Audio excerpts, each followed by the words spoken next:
is Alex Asher. I'm the CEO of LearnCube, and we make a platform and a virtual classroom made specifically for language education and tutoring online. And I'm joined here by Herbert Gerzer from herbertgerzer.com. Herbert's fantastic. But why? Because he's an actual specialist, not just in digital strategy and digital advertising, but also on this niche of online live education. So we really enjoy doing this. And the intention here is just to simply share some knowledge, but also maybe help unstick some people when they've got like a problem that they've been trying to figure out, but not maybe someone to ask. Come to us on this webinar, and we'll do our best to answer your questions. And today, one of the first questions from Svava was simply, I'm wanting to create a website. What do I do? And maybe what's my decision-making process? Herbert, you've got some great ideas on, I think, maybe some of the background that has to happen before that step on the website, because it's not just, I need a website. It's, hey, I'm going to start this business for this particular niche. Okay, now as part of my tool set to be able to get to them, a website is my front door of my shop. Tell me through your thought process when it comes to the website. What has to come before that? And then what's your thought process on how much do I invest? Where do I go? What do I do? Sure. I mean, first and foremost is picking your niche wisely, especially with so much competition out there, and online schools, physical language schools, apps offering, basically everything. If you're coming into the market new, you really need to niche down and make sure you know who your target audience is, and whether that be based on language, based on an age group, or a section of the market. English for business professionals, sure, that's niche, but it could be even more niche by focusing on IT, the IT industry or the finance industry. So if you know your niche inside and out, then you'll be able to know what to write on your website. That's usually the biggest stumbling block for a lot of people, is what do I write on my website? Well, you've got to speak to your niche. So solve their problems. What are their pain points in terms of language learning? And write them down and brainstorm them, and use them on your website. That's a key factor in capturing people's attention when they come and visit your website, and keeping it. And wanting to find out more and more about what you offer in the programs that you have. That's right on. And I think with that website, there's a number of ways that you can go about it. And I think Herbert's already alluding to it. You don't have to invest thousands of dollars or even hundreds of dollars in a website. But first, if you're starting from fresh, even a Facebook page can be your website initially. So there's no reason you can't start with that, and maybe try and test your language, try and test some messaging, see if you can really show evidence that the niche you're going after wants to pay you for your service, and you're a really good fit for that for that audience. The second thing that you might want to do sort of outside of Facebook, has talked previously about lead pages. That's another, lead pages are just one of the platforms, but there's plenty of others that are just like these quick pop-up websites. Don't spend a lot of money initially, because the idea is you're just testing your messaging and figuring out, hey, my hypothesis is that there's a market here for me to teach let's call it English language to IT professionals. And you use that to test that out. Once you have at least some signs that things are working out, you can go to the next level, which is, okay, let's do a website that might look like there's actually a number of platforms. And actually one of the people that I want to bring in is Jay. He's just in the wings of this call. So I'm going to bring him in because he has a lot of knowledge on setting up websites quite quickly and understanding how to sort of go about that. I think he'll bring some real wisdom to this. So let me bring up Jay. To do that, I just need to find him. There we go. Okay, Jay.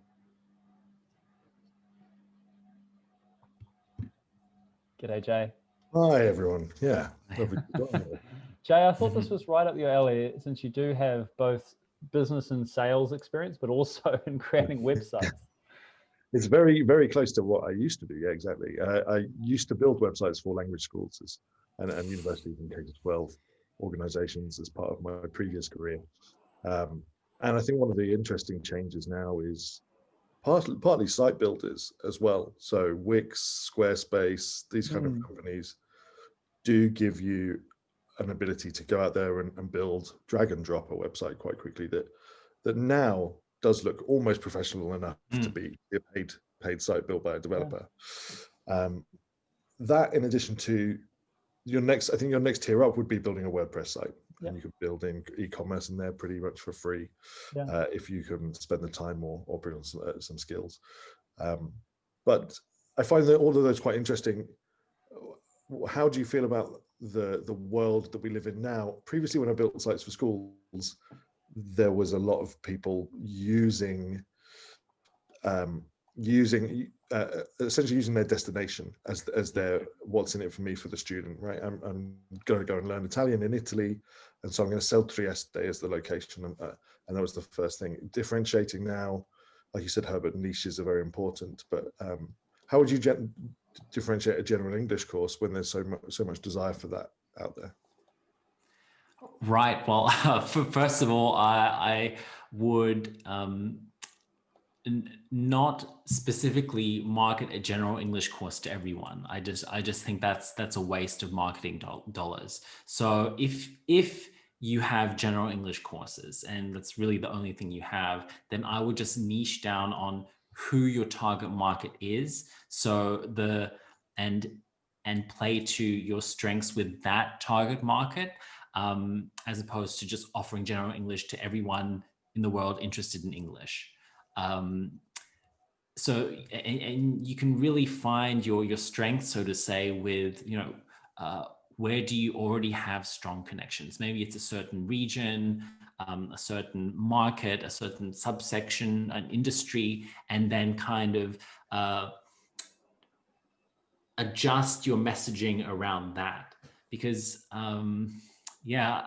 of course you can use a platform like LearnCube and you already have a leg up in terms of just the seamless, professional, branded online learning experience.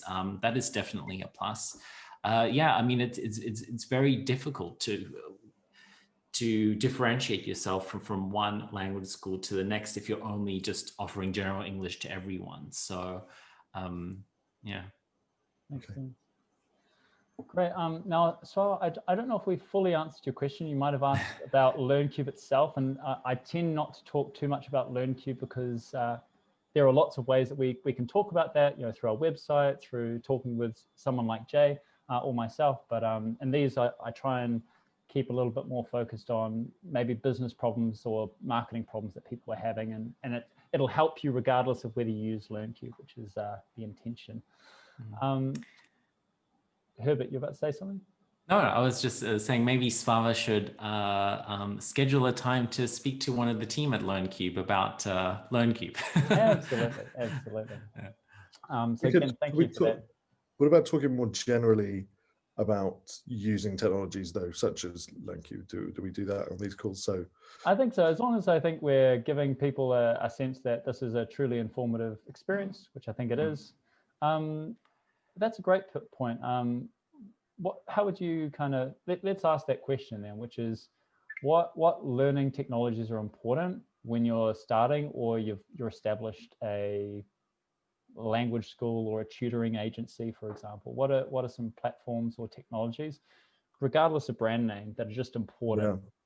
I mean, I think it's true, especially there's two sides to this coin, I suppose. On one side is, do you want to offer self-paced learning content? Yeah. And if you do, have you got some kind of LMS in place? There are cloud versions of that. There are versions like Moodle that you can install yourself. Yeah. And that's one type of business out there, right? For the e-learning industry and then for language tutoring as well. In addition to that, there are platforms such as LearnCube that offer kind of the live aspect of that. And there's multiple ways of going about that. if you're, there's kind of ways where you bring together things like Calendly and Zoom and things like that, and there's ways to kind of piecemeal it together as well, as companies such as ourselves. So if people want to ask questions around that, we can answer that as well.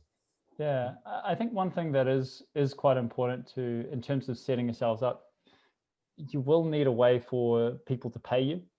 So that's a clear one. And actually, that's a question I get a lot, Jay. Let's putting LearnCube and our payment gateway to one side.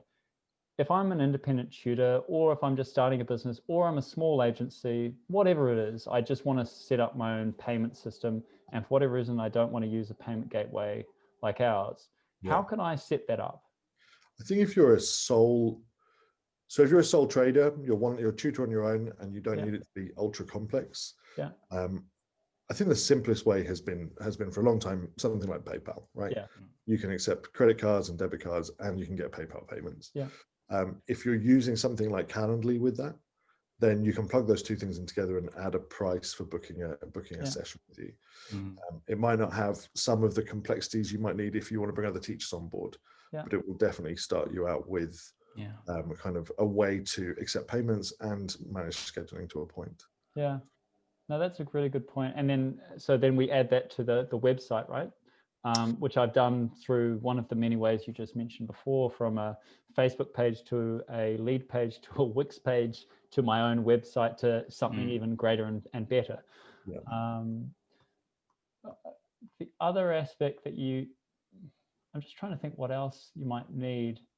I mean, a lot of people just use Sheets, in the Google suite as well, as a way of sort of piecemealing their administrative side. So you could still use spreadsheets and those sorts of ways as kind of managing your organization. And that's sometimes how people might go, oh, okay, well, this person did 10 classes with me, and then they just use a Google Sheet and they just change it to 9 once it's done. Like there are free ways that you can kind of piecemeal some of these things together. Yeah, exactly. And I suppose that kind of ties into how you might do marketing before getting students as well, right? You've got your potential live student database that could be a single Google Sheet, but you've also got your leads database as well. So people that have interacted with you on Facebook, and you need a way to keep in touch with those people before they book. That's right. That's for sure. And that's more, when we're getting into how you would use email marketing. That's exactly right. Yeah, because you might have a CRM, and that kind of connects with that's the thing with online business. There are solutions for all of these things, and it's more figuring out what tool do I need, either a collection of tools or which one tool do I need that's going to solve the vast majority of my problems. And also, then now I suppose there are free tools out there that are probably too much for what you may need as well. I mean, HubSpot is free for a certain amount of users, but it's going to take you hours upon hours of learning it, getting used to it. It's going to have so many fields you don't need. It's finding that solution that's really geared towards language teaching and also managing students as well. So I think there's reasons to not go for the all the bells and whistles if you don't need exactly. Good point. I think Aresha had a question. She did. I've got that here.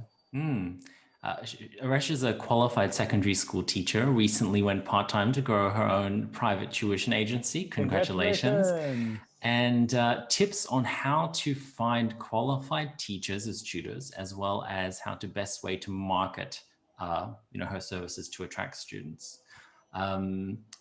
Just from personal experience, trying to find tutors or teachers, Facebook groups is a really good way and free way of doing that. There are many groups dedicated to teachers and tutors where tutors hang out, and you could just join the group and obviously provide some value in the group and be active in the group. But you could also post something saying, hey, I'm looking for some tutors for maths, science, whatever you're tutoring. And that's a great kind of easy, free way of finding tutors who already have experience.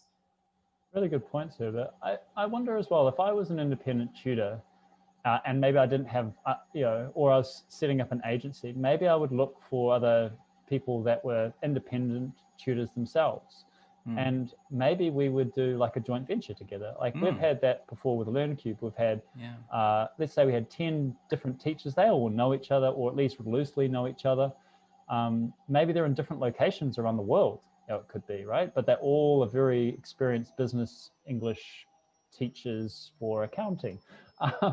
But whatever it is that might tie you all together, but then they might join that together and then kind of go, hey, let's share administrative, marketing, all the rest of those resources together, like pull all of that, and then we kind of share in the benefits of that marketing and outcome. So that's one way you could also look at it. Makes sense. Yeah, definitely.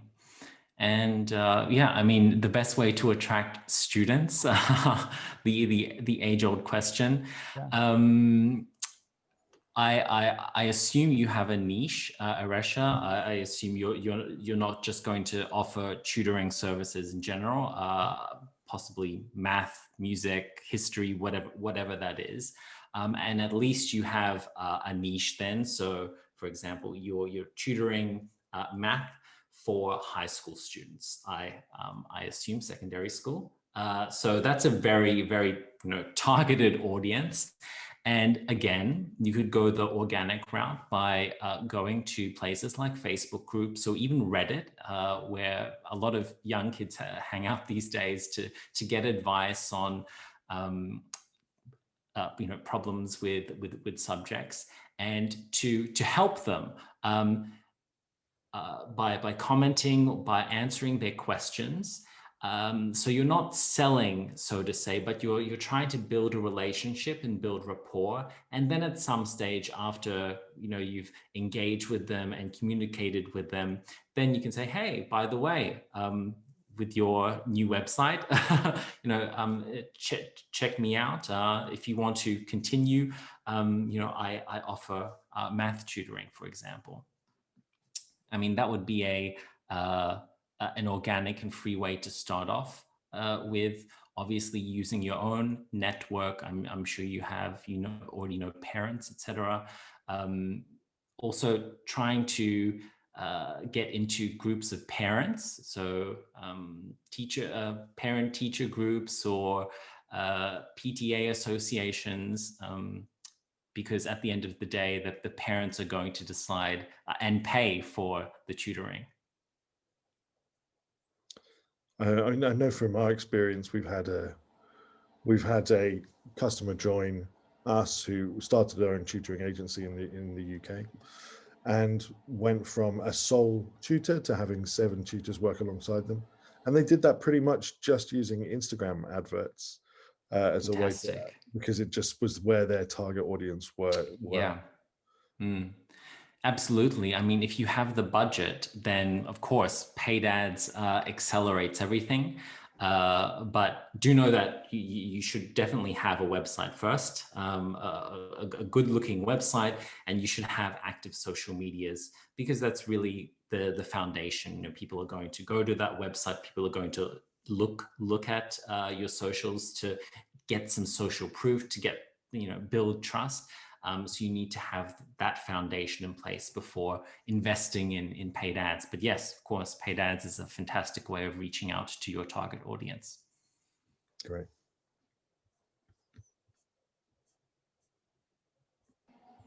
We have a follow-on question just regarding a niche.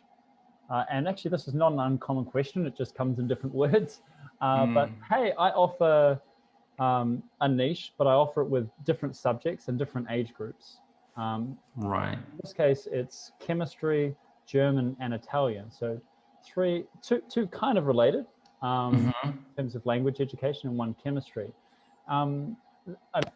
It's actually a great example, because let's say that a school had the same problem. I do business English, general English, and I do English for aviation. And if it was tutoring, it could be I do math, I do science, and I do English. They're not really together, but I have students that do all of them. How do I choose, and am I saying no to these? What do I do there? I guess one, it depends on your budget. If you're going the paid ad route, then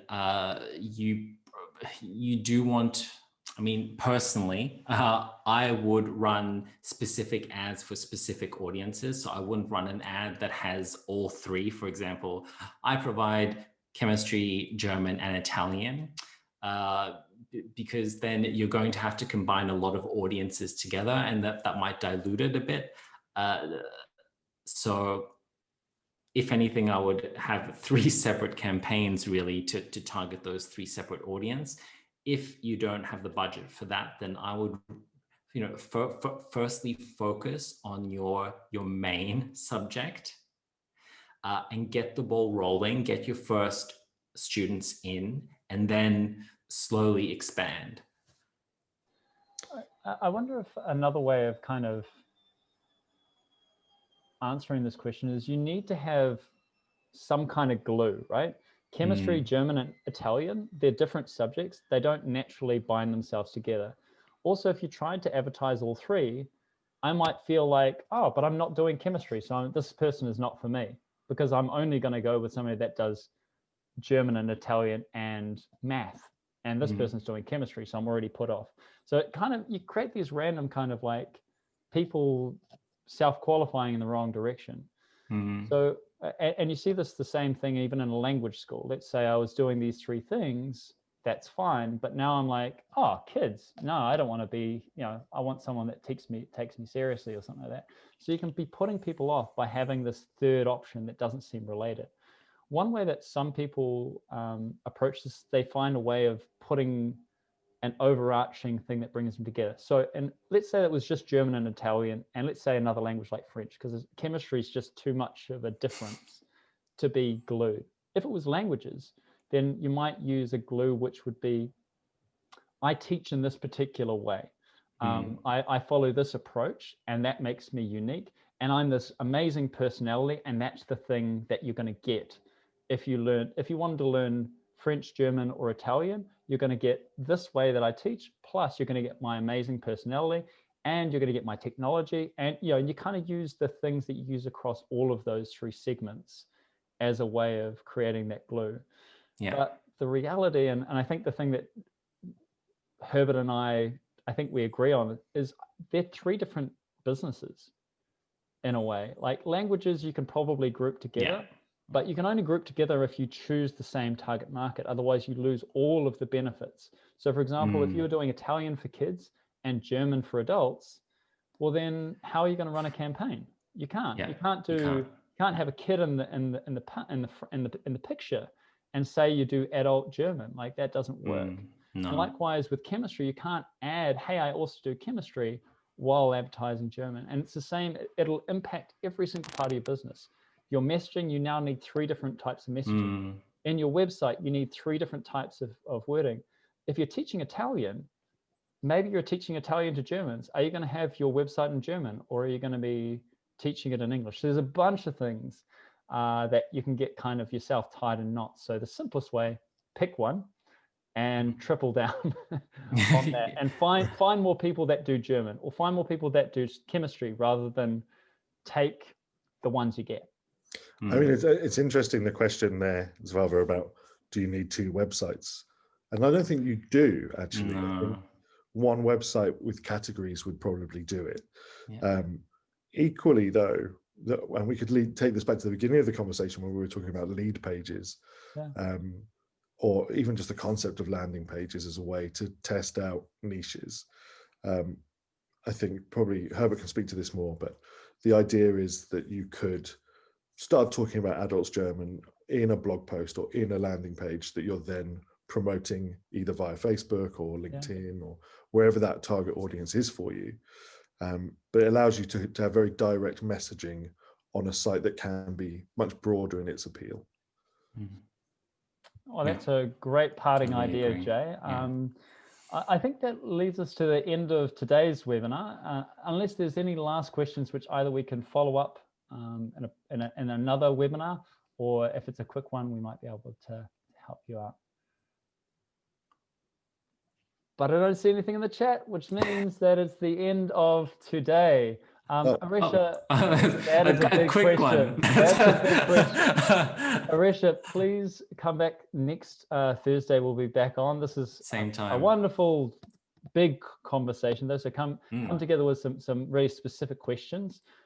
Also, check out our YouTube channel and subscribe to that as well. So I tend to try and record these and put them on the LearnCube YouTube channel, and I've got a separate playlist there called LearnCube University for providers, and that sort of talks about business and particularly marketing questions that we often talk about. So you can find all of that there. So check those out in the meantime.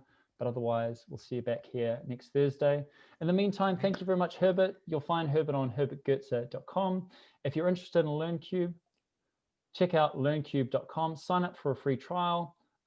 If you do have a language school or a tutoring company, you'll want to book an appointment about our online school, which you'll be talking to Jay. And in the meantime, have a good week. So thanks again. Excellent. Cheers, Thanks, everyone. guys.